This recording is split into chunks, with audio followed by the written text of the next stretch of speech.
राज्यातील शेतकऱ्यांच्या कर्जमाफीबाबत सरकारची भूमिका सकारात्मक आहे। शेतकऱ्याला कर्जमुक्त करून त्याचं मनोबल वाढवण्याचं शासनाचं धोरण आहे, अशी माहिती दिली आहे मंत्री संजय राठोड यांनी। शेतकऱ्यांबाबत कॅबिनेट बैठकीमध्ये चर्चा झाल्याचंही राठोड यांनी सांगितलेलं आहे।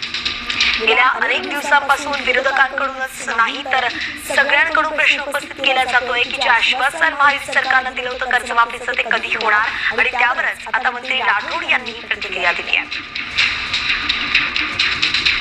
शेतकऱ्यांच्या कर्जमाफीबद्दल शासनाची भूमिका ही अतिशय सकारात्मक आहे।